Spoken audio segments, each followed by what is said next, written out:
এরপর আল্লাহর হাবিব সাল্লাল্লাহু আলাইহি ওয়াসাল্লাম বলছেন, দুনিয়ার মানুষ শোনো, এই জুমার দিনে তোমরা আমার উপর বেশি বেশি করে দরুদ শরীফ পড়বা।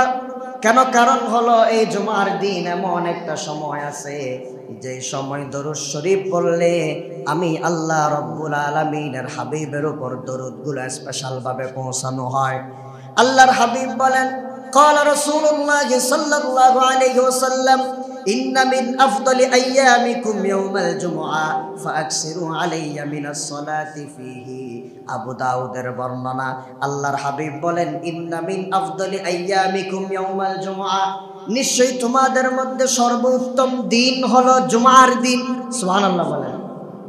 আল্লাহর হাবিব সাল্লাল্লাহু আলাইহি সাল্লাম বলেন, যেই ব্যক্তি জুমার দিন প্রথমে গোসল করে মসজিদে চলে যায়, তাড়াতাড়ি গোসল করে সবার আগে যেই ব্যক্তি মসজিদের মধ্যে চলে যায়, তারপরে সওয়াব হবে যেন সেই জন্য আল্লাহ রব্বুল আলামিনের ওই বান্দা ঘর থেকে হেঁটে হেঁটে মসজিদের উদ্দেশ্যে রওনা হয়ে যায়। সুবহানাল্লাহ। সবার আগে গোসল করে সবার আগে মসজিদে যাওয়ার জন্য সেই ব্যক্তি রাস্তা দিয়ে হেঁটে হেঁটে মসজিদের উদ্দেশ্যে গমন করে। আল্লাহ সুবহানাহু ওয়া তাআলা বলছেন, ওই ব্যক্তি গোসল করে সবার আগে মসজিদে যাওয়ার কারণে সে মনে করেছে আমাকে আল্লাহ তাআলা সওয়াব দিবেন। আল্লাহর হাবিব সাল্লাল্লাহু আলাইহি ওয়াসাল্লাম বলছেন, সেই ব্যক্তি যথাসময়ে গোসল করে সবার আগে মসজিদে যাওয়ার কারণে আমি আল্লাহ সুবহানাহু ওয়া তাআলা তার আমলনামায় এমন পরিমাণ সওয়াব দিলাম, এক ব্যক্তি আমার রাস্তায় একটা উট কুরবানি করলে যে সওয়াব, ওই বান্দার আমলনামায় আমি আল্লাহ তত পরিমাণ সওয়াব লিখে দিলাম। জোরে বলেন সুবহানাল্লাহ। সূরা কাহফ তেলাওয়াত করলে কি লাভ? রাসূলুল্লাহ সাল্লাল্লাহু আলাইহি ওয়াসাল্লাম হাদিস বলেছেন, হাকিমের মধ্যে হাদিস এসেছে, আলবানী রাহিমাহুল্লাহ এই হাদিসকে সহিহ বলে ঘোষণা দিয়েছেন। قال رسول الله صلى الله عليه وسلم من قرأ سورة الكهف في يوم الجمعة أضاء له من النور ما بين الجمعتين। আল্লাহর হাবিব সাল্লাল্লাহু আলাইহি ওয়াসাল্লাম বলেন, আমার উম্মতরা তোমরা শুনে রাখো, জুমার দিন মান করা সূরাতুল কাহফি ফি ইয়াউমিল জুমআ, জুমার দিন আমার যে উম্মত আল্লাহর যে বান্দা কোরআনে হাকিম থেকে সূরা কাহফ তেলাওয়াত করবে, আদা আলাহু মিনান নূরি মা বাইনাল জুমআতাইন, তাহলে আল্লাহ রাব্বুল আলামিন দুই জুমার মধ্যে ওই বান্দার জন্য নূর তৈরি করে দিবেন। সুবহানাল্লাহ। তার থেকে নাফাকি দূর হয়ে যাবে, কুফরি দূর হয়ে যাবে, সেই ব্যক্তি ঈমানের নূর অন্তরের মধ্যে অনুভব করতে পারবে। যেই ব্যক্তি এই জুমায় সূরা কাহফ তেলাওয়াত করবে, আগামী জুমা পর্যন্ত আল্লাহ সুবহানাহু ওয়া তাআলা তার থেকে নাফাকি দূর করে তার মধ্যে নূর ঢেলে দিবেন। সুবহানাল্লাহ। কারণ হলো, আমরা যে নামাজের আগে খুতবা দিই, জুমার নামাজ কবুল হওয়ার জন্য, পরিপূর্ণ হওয়ার জন্য শর্ত জুমার নামাজের মধ্যে অবশ্যই খুতবা থাকতে হবে, আর এই খুতবা নামাজের আগে হতে হবে। তো আমরা যে নামাজের আগে খুতবা দিই, এই খুতবাটার জন্যই মূলত আল্লাহ সুবহানাহু ওয়া তাআলা 4 রাকাত নামাজকে 2 রাকাত করে দিয়েছেন। 2 রাকাতকে আল্লাহ সুবহানাহু ওয়া তাআলা খুতবার সমতুল্য করে দিয়েছেন। সুবহানাল্লাহ। তাহলে যে ব্যক্তি এই জুমার দিন খুতবা শুনবে, আগে ভাগে মসজিদে আসবে, সেই ব্যক্তি খুতবা শোনার কারণে ওই 2 রাকাত নামাজ যে বাদ গিয়েছে, সেই 2 রাকাত নামাজ আদায়ের সওয়াবও বান্দা পেয়ে যাবে। সুবহানাল্লাহ। তাহলে এখন যারা খুতবা শোনার জন্য মসজিদে আসে না, যারা হুজুর ফাজকুরুনি আযকুরুকুম ওয়াশকুরুনি ওয়ালা তাকফুরুন বললেই দৌড়ায় দৌড়ায় মসজিদের মধ্যে ঢুকে, এরা ওই 2 রাকাত সওয়াব থেকে মাহরুম হয়ে যাচ্ছে, বঞ্চিত হয়ে যাচ্ছে। সেজন্য আমাদের কাজ হলো, আমাদের উচিত হলো যে জুমার দিন মসজিদের মধ্যে আগে ভাগে এসে জুমার নামাজের মধ্যে শামিল হয়ে যাওয়া, যাতে করে আল্লাহ সুবহানাহু ওয়া তাআলা আমাদেরকে এই সওয়াবগুলো দান করেন। সম্মানিত প্রিয় মুসল্লিয়ানে কেরাম, আল্লাহ সুবহানাহু ওয়া তাআলা কোরআনে হাকিমের মধ্যে জুমার দিনের ব্যাপারে বলছেন, জুমার দিনে বান্দার জন্য আল্লাহ তাআলা একটা ডিউটি দান করেছেন। সেই স্পেশাল ডিউটিটা হলো জুমার নামাজের জন্য প্রস্তুতি নেওয়া। বলেন কিসের জন্য প্রস্তুতি নেওয়া? একটু জোরে বলেন, কিসের জন্য প্রস্তুতি নেওয়া? জুমার জন্য প্রস্তুতি নেওয়া। এটা স্পেশাল একটা দিন। আল্লাহ সুবহানাহু ওয়া তাআলা কোরআন হাকিমের মধ্যে বলছেন, ওয়া ইযা নুদিয়া ইলাস সালাতি মিন ইয়াউমিল জুমআহ ফাসআউ ইলা যিকরিল্লাহি ওয়া যারুল বাই'। আল্লাহ তাআলা বলছেন, বান্দা জুমার দিন যখন জুমার জন্য আহ্বান করা হয়, জুমার নামাজের জন্য যখন ডাক দেওয়া হয়, তখন ফাসআউ ইলা যিকরিল্লাহি ওয়া যারুল বাই', তোমরা ব্যবসা বাণিজ্য কাজ কর্ম সবগুলা বাদ দিয়ে নামাজের জন্য দৌড়াও, আল্লাহর জিকিরের দিকে দৌড়াও। এই দুনিয়ার সাথে তোমরা সম্পর্ক ছিন্ন করে ফেলো। এটা আল্লাহ সুবহানাহু ওয়া তাআলার নির্দেশ। আল্লাহ রাসূল সাল্লাল্লাহু আলাইহি ওয়াসাল্লাম বলছেন, এই দুনিয়ার জমিন আল্লাহ সুবহানাহু ওয়া তাআলা প্রত্যেক দিন সূর্য উদিত করেন। আজকে যেমন সূর্য উদিত হয়েছে, আগামীকালকেও ঠিক সূর্য উদিত হবে। কিন্তু এই সূর্য উদিত হওয়ার দিনসমূহের মধ্যে সবচাইতে উত্তম দিন হলো জুমার দিন। রাসূলুল্লাহ সাল্লাল্লাহু আলাইহি ওয়াসাল্লাম মুসলিম শরীফের মধ্যে হাদিস বর্ণনা করেছেন, ক্বালান নবিয়্যু সাল্লাল্লাহু আলাইহি ওয়াসাল্লাম, রাসূল সাল্লাল্লাহু আলাইহি ওয়াসাল্লাম বলেন, খায়রু ইয়াউমিন তালাআত আলাইহি শামসু ইয়াউমুল জুমআহ। যেই দিনগুলোর মধ্যে সূর্য উদিত হয়, সেই দিনগুলোর মধ্যে সবচেয়ে উত্তম দিন হলো জুমার দিন। জোরে আওয়াজ দিয়া বলেন সুবহানাল্লাহ। এজন্য এই জুমার দিন রাসূলুল্লাহ সাল্লাল্লাহু আলাইহি ওয়াসাল্লাম আমাদের জন্য কতগুলো কাজ নির্ধারণ করে দিয়েছেন, যে কাজগুলো আমাদেরকে অবশ্যই জুমার দিনেই করতে হবে। সেই কাজগুলা কি? আমরা আজকে সংক্ষেপে জুমার দিনের আমলগুলো নিয়ে আলোচনা করব বলে ইনশাআল্লাহ। আমাদের কাছে জুমার দিনের গুরুত্ব নাই, অন্তত এই হাদিসগুলো শুনলে আপনাদের কাছে জুমার দিনের গুরুত্ব হয়তো বা একটু হলেও জাগ্রত হতে পারে। সেজন্য আজকে আমরা জুমার দিনের আমল নিয়ে আলোচনা করব। জুমার দিন আল্লাহ সুবহানাহু ওয়া তাআলা স্পেশাল কতগুলো আমল দিয়েছেন।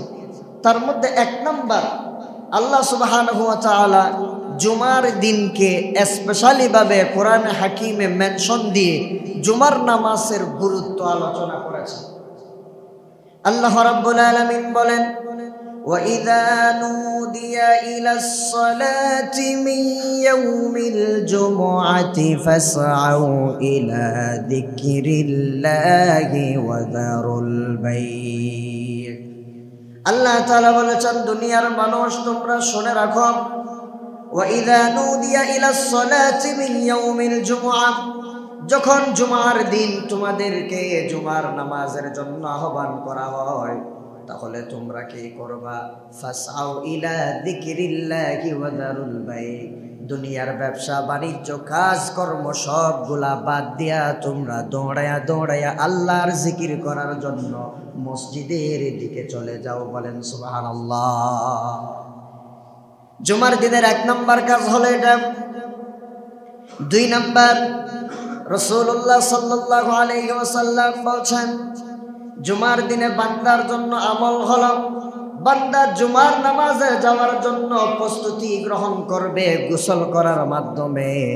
বান্দা জুমার নামাজের জন্য তাড়াতাড়ি করে গোসল করে নেবে। রাসূলুল্লাহ সাল্লাল্লাহু আলাইহি সাল্লামের সাহাবী হযরতে আবু সাঈদ খুদরি রাদিয়াল্লাহু তাআলা আনহু হাদিস বর্ণনা করেছেন। বুখারী শরীফের মধ্যে হাদিস এসেছে, রাসূলুল্লাহ সাল্লাল্লাহু আলাইহি ওয়াসাল্লাম বলেন, গুসলু ইয়াউমিল জুমআতি ওয়াজিবুন আলা কুল্লি মুহতালিমিন। আল্লাহর হাবিব বলেন, জুমার দিনের গোসল প্রত্যেক প্রাপ্তবয়স্ক মুসলমানদের জন্য আবশ্যক করা হয়েছে। তার মানে জুমার দিনে যেই প্রাপ্তবয়স্ক মানুষগুলোর উপর জুমার নামাজ ফরজ, এদের এক নাম্বার কাজ হলো জুমার নামাজে যাওয়ার জন্য তাড়াতাড়ি করে গোসল করে নেবে।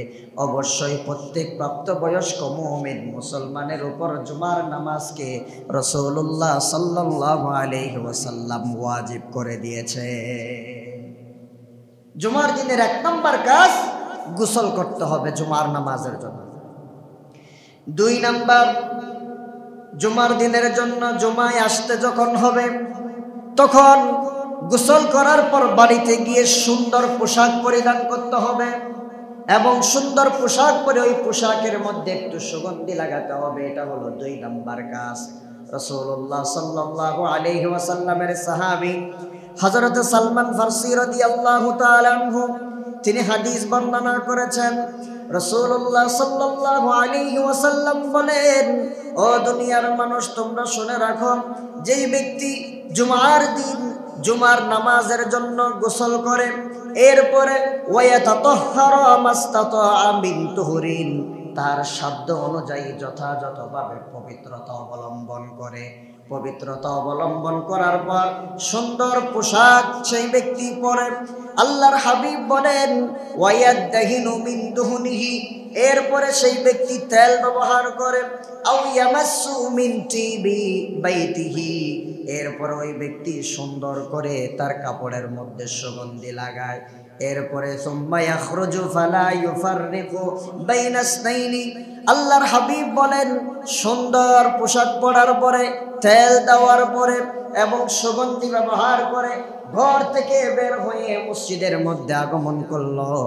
মসজিদে আগমন করার পর তাড়াতাড়ি মসজিদে চলে গেল। মসজিদে চলে যাওয়ার পর দুইজনের মাঝখানে কোনো ফাঁকা রাখলো না, ফাঁকা না রেখে ইমাম সাহেবের খুতবা শুনলো। এরপরে ইমাম সাহেবের পেছনে দাঁড়িয়ে 2 রাকাত নামাজ আদায় করলো। আল্লাহর হাবিব বলেন গফিরা লাহু মা বাইনাহু ওয়া বাইনাল জুমআতিল উখরা, তাহলে এই জুমা আর আগামী জুমা পর্যন্ত যত সগীরা গুনাহ আছে সকল সগীরা গুনাহ আল্লাহ রাব্বুল আলামিন তাকে মাফ করে দেয়। সুবহানাল্লাহ।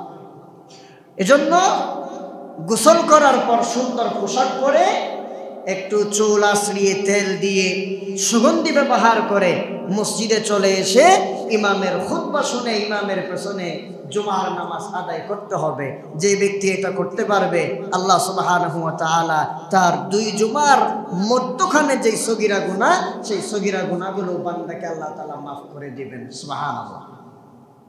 3 নাম্বার জুমার দিনের আমল হলো বান্দা সূরা কাহফ তেলাওয়াত করবে। কোরআনে হাকিমের মধ্যে আল্লাহ রাব্বুল আলামিন একটা সূরা দিয়েছেন, ওই সূরার নাম হলো সূরাতুল কাহফ, তার মানে হলো গুহাবাসীদের সূরা। কতগুলো যুবক ঈমান আনার কারণে বাদশা তাদের উপর জুলুম করেছিল, নির্যাতন করেছিল। নির্যাতন সহ্য করতে না পেরে জুলুমের কারণে ওই সকল যুবকেরা একটা গুহার মধ্যে আশ্রয় নিয়েছিল। এদের সাথে একটা কুকুরও ছিল। এদের ঈমানের ঘটনা, ঈমানের পরীক্ষার ঘটনা আল্লাহ তাআলা এই সূরার মধ্যে বর্ণনা করেছেন। ওই সূরার নাম হলো সূরা কাহফ। জুমাবারের যে আমলগুলো আছে ওই আমলের মধ্যে 3 নাম্বার আমল হলো বান্দা জুমাবারে সূরা কাহফ তেলাওয়াত করবে। সূরা কাহফ তেলাওয়াত করলে কি লাভ? রাসূলুল্লাহ সাল্লাল্লাহু আলাইহি ওয়াসাল্লাম হাদিস বলেছেন, হাকিমের মধ্যে হাদিস এসেছে, আলবানী রাহিমাহুল্লাহ এই হাদিসকে সহিহ বলে ঘোষণা দিয়েছেন। قال رسول الله صلى الله عليه وسلم من قرأ سورة الكهف في يوم الجمعة أضاء له من النور ما بين الجمعتين। আল্লাহর হাবিব সাল্লাল্লাহু আলাইহি ওয়াসাল্লাম বলেছেন, আমার উম্মতরা তোমরা শুনে রাখো, জুমার দিন মান ক্বরাআ সূরাতুল কাহফি ফি ইয়াউমিল জুমআ, জুমার দিন আমার যে উম্মত আল্লাহর যে বান্দা কোরআনে হাকিম থেকে সূরা কাহফ তেলাওয়াত করবে, আদা লাহু মিনান নূরি মা বাইনাল জুমআতাইন, তাহলে আল্লাহ রাব্বুল আলামিন 2 জুমার মধ্যে ওই বান্দার জন্য নূর তৈরি করে দিবেন। সুবহানাল্লাহ। তার থেকে নাফাকি দূর হয়ে যাবে, কুফরি দূর হয়ে যাবে। সেই ব্যক্তি ঈমানের নূর অন্তরের মধ্যে অনুভব করতে পারবে। যেই ব্যক্তি এই জুমায় সূরা কাহফ তেলাওয়াত করবে, আগামী জুমা পর্যন্ত আল্লাহ সুবহানাহু ওয়া তাআলা তার থেকে নাফাকি দূর করে তার মধ্যে নূর ঢেলে দিবেন। সুবহানাল্লাহ। তাহলে যেই ব্যক্তি আজকে সূরা কাহফ তেলাওয়াত করবে, আগামী 1 সপ্তাহ নিরাপদ। আগামী সপ্তাহের মধ্যে যেই ব্যক্তি সূরা কাহফ তেলাওয়াত করবে, পরবর্তী সপ্তাহ তার জন্য আলোকিত হয়ে যাবে। এই রকম ভাবে যে আল্লাহর বান্দা প্রত্যেক জুমার দিন সূরা কাহফ তেলাওয়াত করবে, ওই আল্লাহর বান্দার জন্য রব্বুল আলামিন গোটা কিয়ামত পর্যন্ত, মৃত্যু পর্যন্ত সময়টা নূর দিয়া পরিপূর্ণ করে দিবেন। সুবহানাল্লাহ।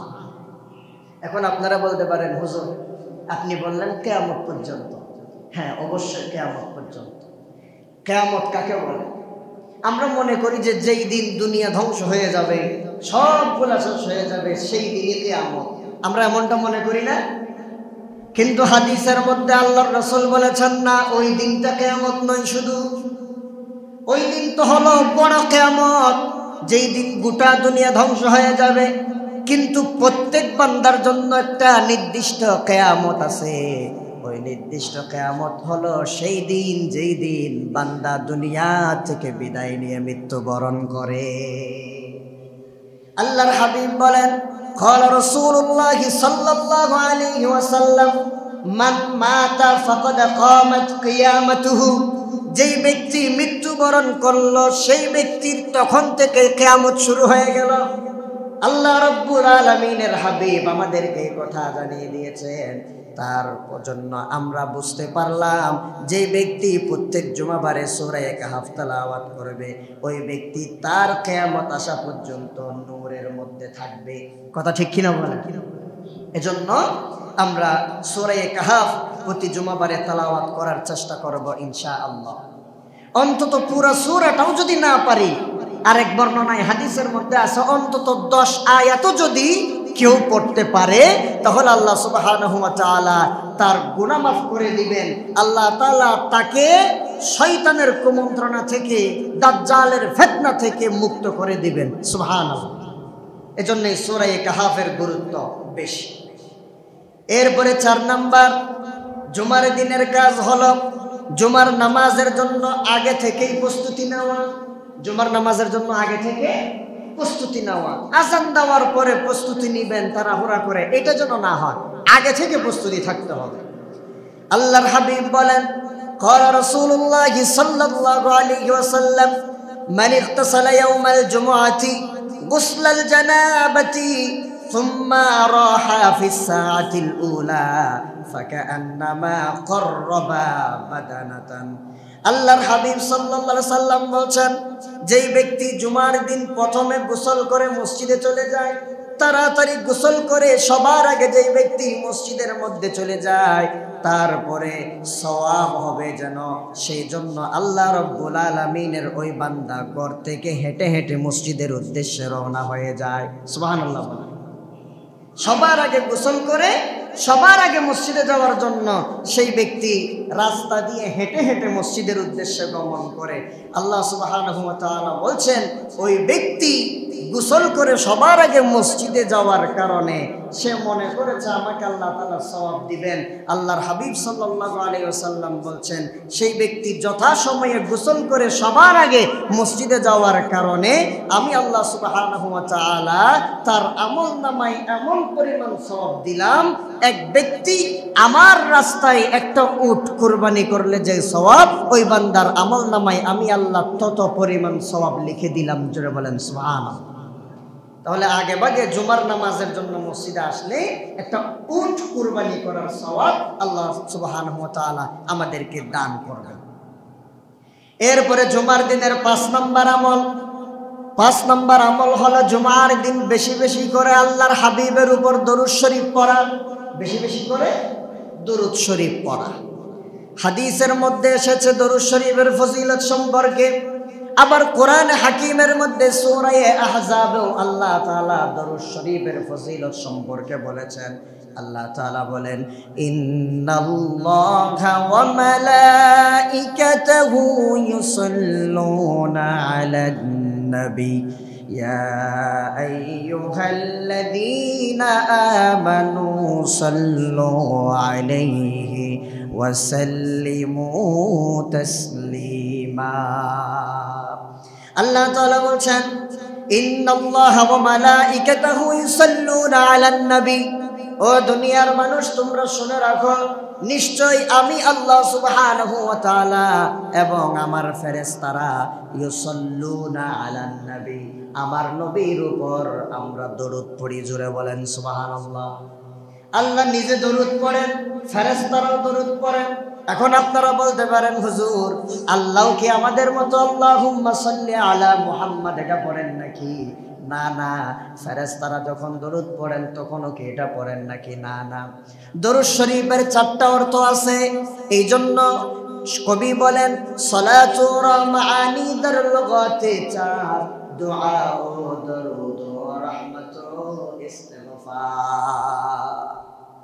আল্লাহ সুবহানাহু ওয়া তাআলার সিস্টেম দরুদ পড়ার সেটা অন্যরকম, আর ফেরেশতাদের দরুদ পড়ার সিস্টেমটা অন্যরকম। আবার যখন আমরা উম্মতদের পক্ষ থেকে রাসূলুল্লাহর উপর দরুদ পড়া হবে তখন সিস্টেমটা অন্যরকম হবে। আল্লাহ তাআলা বলেন, বান্দা নিশ্চয় আমি এবং আমার ফেরেশতারা আমার নবীর উপর দরুদ পড়ি। সাথে সাথে আল্লাহ ডাক দিয়া বলেন, ইয়া আইয়ুহাল্লাযীনা আমানু, ও আমার ইমানদারেরা, ও আমার নেককার বান্দারা, সাল্লু আলাইহি, তোমরাও তার উপর দরুদ পড়ো, ওয়া সাল্লিমু তাসলিমা, সাল্লিমু তাসলিমা। সাল্লিমু বলে আল্লাহ কথা শেষ করেন না। আল্লাহ তাআলা বলছেন আমার নবীর উপর দরুদ পড়ো, তারপরে সাল্লিমু, সালাম দাও। তো সালাম কিভাবে দিব? আদব আল্লাহ শিক্ষা দিচ্ছেন। আল্লাহ বলছেন তাসলিমা, যথাযথভাবে সালাম যেমন ভাবে দিলে সালামের পরিপূর্ণ হক আদায় হও, যেই রকম সম্মান করে সালাম দেওয়া দরকার আমার হাবিবকে তোমরা সেই রকম সম্মান করে সালাম দিবা। জোরে বলেন সুবহানাল্লাহ। আদব নিয়ে, সম্মান নিয়ে, মর্যাদা নিয়ে আমার রাসূলকে তোমরা সালাম দিবে। শুধু দরুদ শরীফ পড়লে হবে না, সাল্লিমু তাসলিমা, দরুদের সাথে সাথে সালামও দিতে হবে আমার রাসূল। এবং সালামটা কেমন? যথাযথ সালাম। সম্মানিত মুসল্লিয়ানে কেরাম, এরপর আল্লাহর হাবিব সাল্লাল্লাহু আলাইহি ওয়াসাল্লাম বলছেন, দুনিয়ার মানুষ শোনো, এই জুমার দিনে তোমরা আমার উপর বেশি বেশি করে দরুদ শরীফ পড়বা। কেন? কারণ হলো এই জুমার দিন এমন একটা সময় আছে যে সময় দরুদ শরীফ পড়লে আমি আল্লাহ রাব্বুল আলামিনের হাবিবের উপর দরুদগুলো স্পেশাল ভাবে পৌঁছানো হয়। আল্লাহর হাবিব বলেন, قال رسول الله صلى الله عليه وسلم إن من أفضل أيامكم يوم الجمعة فأكثروا علي من الصلاة فيه। আবু দাউদের বর্ণনা। আল্লাহর হাবিব বলেন, ইন্না মিন আফদলি আইয়ামিকুম ইয়াউমাল জুমআ, নিশ্চয়ই তোমাদের মধ্যে সর্বোত্তম দিন হলো জুমার দিন। সুবহানাল্লাহ বলেন। সর্বোত্তম দিন কোন দিন? জোরে বলেন কোন দিন? জুমার দিন। এই জুমার দিন ফাকসিরু আলাইয়া মিনাস সালাতি ফীহি, এই জুমার দিন তোমরা আমার উপর বেশি বেশি করে দরুদ পড়ো। কারণ এই দরুদ শরীফগুলো যখন তোমরা পড়ো আমার ফেরেশতারা আমার কাছে ওই দরুদগুলা পৌঁছায়া দেন। বলেন সুবহানাল্লাহ। ফেরেশতারা রাসূলুল্লাহর কাছে এই দরুদগুলা পৌঁছায়া দেন। বিশেষ করে আসরের নামাজের পরে এই দরুদগুলা আপনারা বেশি করে পড়বেন। সব সময় দরুদ থাকবে, কিন্তু জুমার দিন আসরের নামাজের পরে দরুদ পড়বেন, যেটা দরুদে উম্মি বলা হয়। আল্লাহুম্মা সাল্লি আলা সাইয়্যিদিনা মুহাম্মাদানিন নাবিয়্যিল উম্মিয়্যি ওয়া আলিহি ওয়া আসহাবিহি আজমাইন। এই দরুদটা বেশি বেশি করে পড়তে পারেন। আর সবচাইতে সিম্পল দরুদ হলো সাল্লাল্লাহু আলাইহি ওয়াসাল্লাম। এই দরুদটা মুখ থেকে ফেলবেন না। আল্লাহ আমাদেরকে জুমার দিন বেশি বেশি করে দরুদ পড়ার তৌফিক দান করুন। সবাই বলে আল্লাহুম্মা আমিন। সম্মানিত মুসল্লিয়ানে কেরাম, জুমার দিনের 6 নাম্বার আমল, জুমার দিনের 6 নাম্বার আমল হলো বিশেষ সময়ে আল্লাহর কাছে দোয়া করা। বিশেষ সময়ে আল্লাহর কাছে দোয়া করা। জুমার দিন একটা স্পেশাল সময় আছে, যেই সময়টার মধ্যে বান্দা আল্লাহর কাছে দোয়া করতে দেরি হয়, আল্লাহ বান্দার দোয়া কবুল করতে দেরি করেন না। সুবহানাল্লাহ। এরকম একটা স্পেশাল দোয়া আছে। আল্লাহর হাবিব সাল্লাল্লাহু আলাইহি ওয়াসাল্লাম বলছেন, قال رسول الله صلى الله عليه وسلم فيه ساعة لا يوافقها عبد مسلم وهو قائم يصلي يسأل الله شيئا إلا أعطاه إياه বুখারী এবং মুসলিমের বর্ণনা, আল্লাহর হাবিব বলেন, ও আমার উম্মত তোমরা শুনে রাখো, ফিহি সাআতুন, জুমার দিনে এমন একটা স্পেশাল সময় আছে, লা ইউয়াফিকুহা আবদুন মুসলিমুন ওয়া হুয়া কাইমুন ইউসাল্লি। আল্লাহর হাবিব বলেন, যে মুহূর্তে কোনো মুসলমান নামাজে দাঁড়িয়ে আল্লাহর কাছে কোনো কিছু প্রার্থনা করবে, আল্লাহ রাব্বুল আলামিন ইল্লা আতাহু ইয়াহু, অবশ্যই বান্দা আল্লাহর কাছে যা চায় আল্লাহ তাআলা বান্দাকে তা দিয়ে দেন। সুবহানাল্লাহ। এজন্য জুমার দিন বেশি বেশি করে দোয়া কবুলের সময় দোয়া আল্লাহর কাছে করতে হবে। আসর থেকে মাগরিবের নামাজের আগ মুহূর্ত, এটা দোয়া কবুলের গুরুত্বপূর্ণ সময়। এই দোয়া কবুলের সময় অবশ্যই আল্লাহর কাছে চাইতে হবে।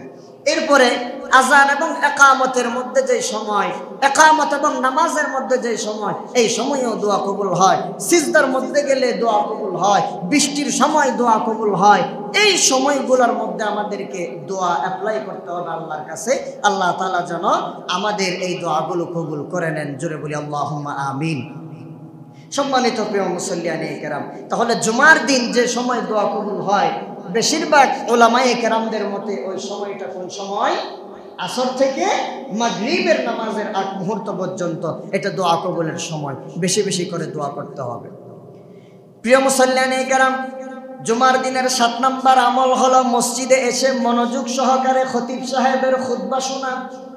মনোযোগ সহকারে খতিবের খুতবা শোনা। এখন এটা বললে তো আমরা দোষী, কারণ আমরা তো ফাজকুরুনি আযকুরুকুম সময়ের মুসল্লি। এর আগে বাইরে ঘোরাফেরা করব, এটা বললে দৌড়ায় মসজিদের মধ্যে ঢুকে যাব। অথচ আল্লাহ রাসূল ফজিলত বর্ণনা করেছেন। রাসূলুল্লাহ সাল্লাল্লাহু আলাইহি ওয়াসাল্লাম বলছেন, যখন ইযা কুলতা লিসাহিবিকা ইয়াউমাল জুমআহ ওয়াল ইমামু ইয়াখতুবু উনসিত ফাকাদ লাগাউতা। বুখারী শরীফের বর্ণনা। আল্লাহর হাবিব সাল্লাল্লাহু আলাইহি ওয়াসাল্লাম বলছেন, জুমার দিনে ইমাম খুতবা দিচ্ছে, এমন সময়ে যদি তুমি তোমার সাথীকে বলো চুপ করো, তাহলে এটাও খুতবা শোনার সওয়াব থেকে তোমাকে নষ্ট করে দিবে। নাউজুবিল্লাহ বলবেন। মানে আমি কথা বলছি না, আমার পাশে একজন মুসল্লি কথা বলছে, আমি তাকে বলছি চুপ চুপ চুপ, তাহলে আপনিও কথা বলার অপরাধ করে ফেললেন। এজন্য সবাইকে এই কথা মনে রাখতে হবে, জুমার দিন যখন ইমাম সাহেব খুতবা দেন তখন কোনো কথা বলা যাবে না, সবাইকে চুপ মেরে খুতবা শুনতে হবে, তাহলে আল্লাহ তাআলা সওয়াব দিবেন। এরপরে 8 নম্বর, আগে ভাগে মসজিদে চলে যাওয়া। আজান দেওয়ার পরে কিংবা বয়ান শুরু করার পরে, খুতবা শুরু করার পরে মসজিদে যাব, এমনটা যেন না হয়। আগে ভাগে মসজিদে চলে আসতে হবে। হাদিস শরীফের মধ্যে আছে, ক্বালা রাসূলুল্লাহ সাল্লাল্লাহু আলাইহি ওয়াসাল্লাম, মান কাব্বারা ওয়া বাতাকারা ওয়া মাশা ওয়া লাম ইয়ারকাব। রাসূল বলছেন, যে ব্যক্তি জুমার দিনে সকালে তাড়াতাড়ি করে যায়, তাড়াতাড়ি করে প্রস্তুতি নিয়ে ফেলে এবং হেঁটে হেঁটে ইমামের কাছাকাছি বসার জন্য, ওয়াদানা মিনাল ইমাম, তার লক্ষ্য উদ্দেশ্য থাকে কি, আমি যদি তাড়াতাড়ি করে হেঁটে হেঁটে মসজিদের মধ্যে চলে যাই, আমি ইমামের সামনে বসতে পারবো, ইমামের মুখনিসৃত বাণীগুলো আমি শুনতে পারবো। রাসূল সাল্লাল্লাহু আলাইহি ওয়াসাল্লাম বলছেন, ওয়ালাম ইয়ালগু কানা লাহু বিকুল্লি খুতুওয়াতিন আমালু সানাতি আজরু সিয়ামিহা ওয়া কিয়ামিহা। রাসূলুল্লাহ সাল্লাল্লাহু আলাইহি ওয়াসাল্লাম বলছেন, সেই ব্যক্তি ইমামের সামনে গিয়ে বসলো এবং খুতবা চলাকালীন কোনো অনর্থক কথাবার্তা বলল না, মনোযোগ সহকারে সেই ব্যক্তি খুতবা শুনল, তাহলে তার প্রতিটি কদমে কদমে আল্লাহ সুবহানাহু ওয়া তাআলা 1 বছরের রোজা এবং 1 বছর দাঁড়িয়ে নফল নামাজ আদায় করার সওয়াব দিয়ে দিবেন। সুবহানাল্লাহ। প্রত্যেক কদমে কদমে, আমি যে ঘর থেকে মসজিদের উদ্দেশ্যে রওনা হলাম, যতটা কদম দিয়েছি প্রতিটা কদমে কদমে আল্লাহ তাআলা 1 বছর রোজা এবং 1 বছর নফল নামাজের সওয়াব দিবেন। সুবহানাল্লাহ। একটু জোরে বলা যাবে না? তাহলে আগে ভাগে মসজিদে আসার তৌফিক আল্লাহ তাআলা আমাদেরকে দান করুন এবং এটা আমাদেরকেও সজাগ এবং সচেতন থাকতে হবে। সম্মানিত মুসল্লিয়ানে কেরাম, সর্বশেষ আমল, জুমার দিনে বেশি বেশি করে আমাদেরকে সূরাতুস সাজদা এবং সূরা দাহর ফজরের নামাজে পাঠ করতে হবে। রাসূলুল্লাহ সাল্লাল্লাহু আলাইহি ওয়াসাল্লাম এই কথাটা হাদিস শরীফের মধ্যে বলেছেন। রাসূল বলছেন, যে ব্যক্তি জুমার ফজরের নামাজে সূরা সাজদা এবং সূরা দাহর পাঠ করে, সেই ব্যক্তি আল্লাহ সুবহানাহু ওয়া তাআলার জিম্মায় চলে যায়। রাসূলুল্লাহ সাল্লাল্লাহু আলাইহি ওয়াসাল্লাম বলছেন যে কান রাসূলুল্লাহ সাল্লাল্লাহু আলাইহি ওয়াসাল্লাম, এটা রাসূলের অভ্যাস ছিল যে তিনি ইয়াকরাউ ফি সলাতিল ফজরি ইয়াউমাল জুমআ, জুমার দিন ফজরের নামাজে তিনি তেলাওয়াত করতেন। কি তেলাওয়াত করতেন? যে আলিফ লাম মিম তানজিলুস সাজদা, অর্থাৎ সূরা সাজদা যেটা আছে সেটা আল্লাহ রাসূল তেলাওয়াত করতেন। এবং ওয়াহাল আতা আলাল ইনসান হিনুম মিনাদ দাহরি লাম ইয়াকুন শাইআম মাযকুরা, সূরা দাহর যেটা আছে সেই দাহরটা আল্লাহ সুবহানাহু ওয়া তাআলার হাবিব ফজরের নামাজের মধ্যে তেলাওয়াত করতেন। আমাদেরকেও এই সকল সূরা দিয়ে ফজরের নামাজ আদায় করার তৌফিক দান করুন। সবাই বলি আল্লাহুম্মা আমিন। সম্মানিত প্রিয় মুসল্লিয়ানে কেরাম, সংক্ষিপ্ত সময়ে জুমার দিনের যে আমলগুলো আমরা বললাম, আলোচনা করলাম, সেই আমলগুলো আজ থেকে আমরা নিয়মিত করার চেষ্টা করব। পারবো তো ইনশাআল্লাহ? পারবো তো ইনশাআল্লাহ? আল্লাহ সুবহানাহু ওয়া তাআলা আমাদেরকে বুঝার আমল করার তৌফিক দান করুন, বলি আল্লাহুম্মা আমিন। আইইউবি মিডিয়া, অপসংস্কৃতি মুক্ত আধুনিক ভিডিও সেন্টার।